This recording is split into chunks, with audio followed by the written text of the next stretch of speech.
The next thing you need to find out is your end value of the unit that you are planning on developing on your site. So if you're developing townhouses or apartments, you need to find out what a 2-bedroom apartment or a 3-bedroom townhouse is selling for in that area. With what sort of features and so on is all different. But you need to do a preliminary research and find out that if you were to develop 10 townhouses on this site, what is the going rate or the market value that you are selling them for? Now, that's where this the sale value or the GRV, which stands for gross realization value, that's where that kicks in from. Let's look at the costs. In terms of cost, we've got land value per unit automatically gets calculated. You don't have to worry about it. Construction consultants, they are all triggered by these percentages, and I'll go over them in a second. And then you've got council contributions or statutory fees. And I'll explain what it is in a second. Then you've got marketing, miscellaneous, legals, all these things, different kind of allowances that you make to it. So let's get into what exactly do we have to come up with. So in terms of costs that you are trying to put in over there, first thing you need to figure out that, okay, if I put 4 townhouses in this area, I'll be able to sell each one of them at 850,000. All the other things, they get calculated here automatically. You don't have to worry about the value of land and all those things yourself. T stands for whether or not something has GST in it. So if I didn't have anything in there, they should disappear in a second and won't have any meaning to you. But if it didn't and you've got GST, that T basically stands for that value actually includes GST.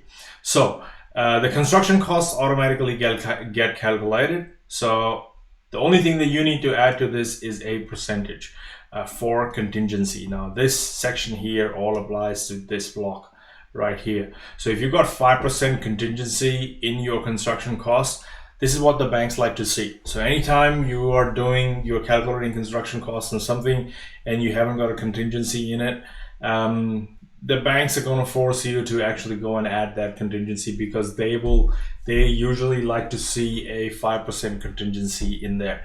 Now this could be different based on which part of the world you're from, but a 5% contingency is a must thing to have in your construction costs.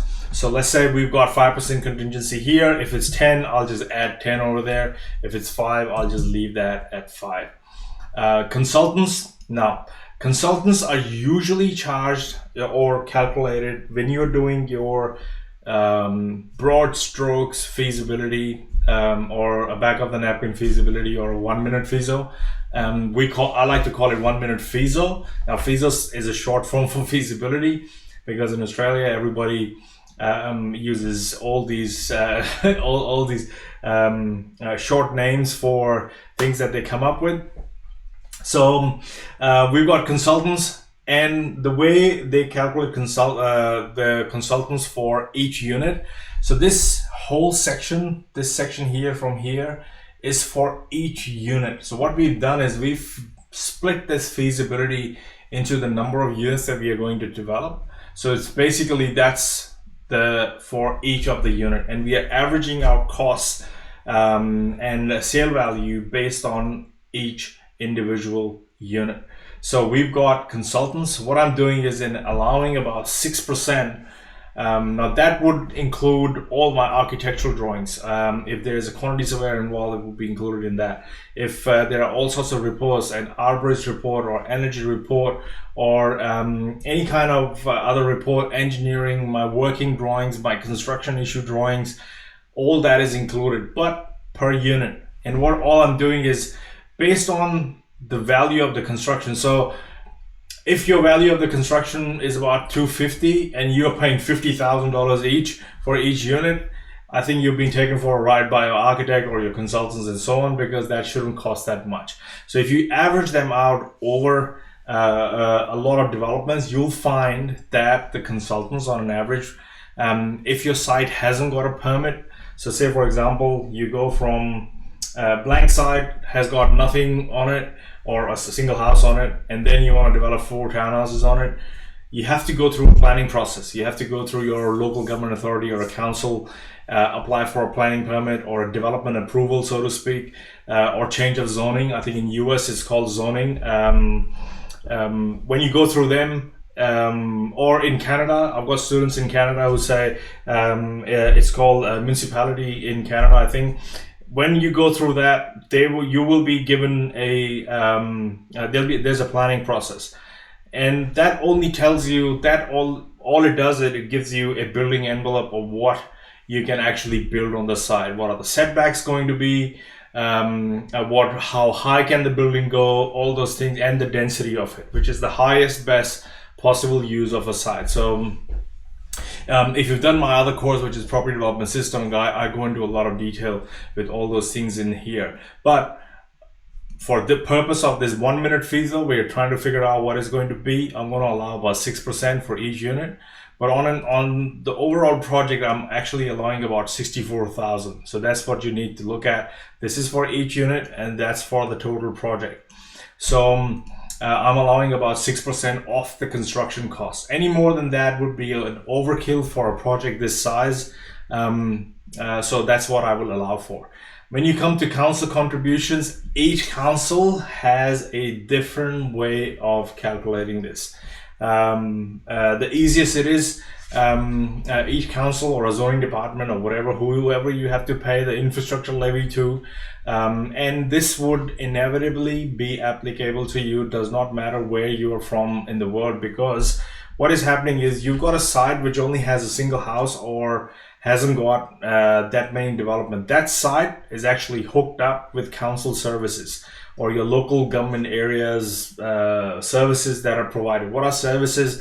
They're your stormwater, they're your sewer, all those things, or your water connection and all those things. Now, imagine a site which only has a single dwelling at the moment. The amount of load that it actually generates on the existing infrastructure is not that much. But suddenly you can now put 10 townhouses on it, or you can develop a 50 apartment building on it. Suddenly that load is going to be way too much for the existing infrastructure. So your local government or your council or your municipality might ask you to upgrade those services because you are trying to now maximize the site. So that's what these contributions are for. So we call them council contributions, but that's what they stand for. And in Australia, in Victoria, from where I'm from, it's very easy to calculate them. So there's a percentage. Now, even in Australia, if I move from Victoria to Brisbane to New South Wales, they all have a different way of calculating this, and that's why I've left it out from here, because you can easily go onto their website or pick up the phone and call your local authority and say, look, how do you calculate these contributions if I'm developing something? And they'll give you a formula, and that part you need to do it manually because I can't standardize this for anyone. So I've got a percentage here. It's usually based on the value of the land, but it does not matter.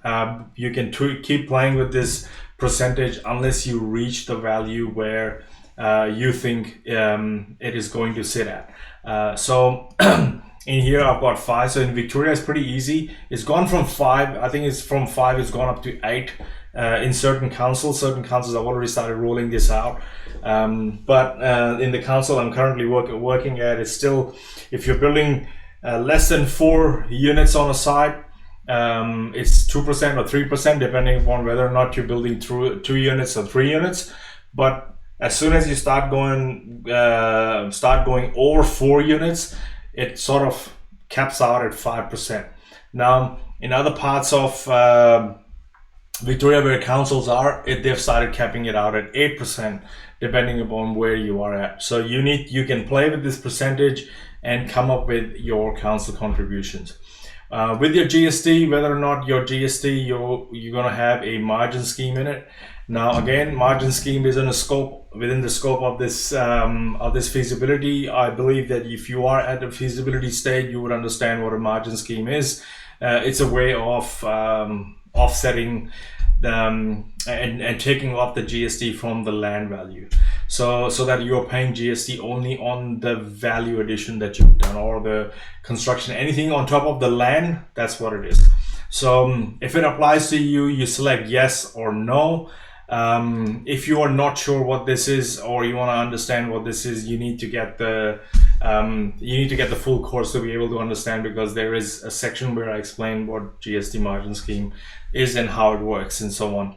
Just in a conceptual way, so that you can understand and get your head around why is this important and why would this apply to you. If it doesn't apply to you, just keep going. Don't worry about any of this. So yeah, if there is margin scheme, you select yes. If it's not, you select no, and you'll see that your GST percentage is going to start changing. Now, this GST is the net GST, net GST liability, so to speak. So it's not your gross GST that will be collected. So you don't have to worry about how that's calculated, but it's calculated the correct way. Marketing agents commission. So anytime you sell, you involve, these are your selling costs. So you go to an agent and you say, look, can you get all these sold? And the agent say, look, whatever they sell for, I charge 2% commission, or I charge 2.2% commission, and you put that in there. Usually in the area that I operate in, it's about 1.5 to 1.8% is very common.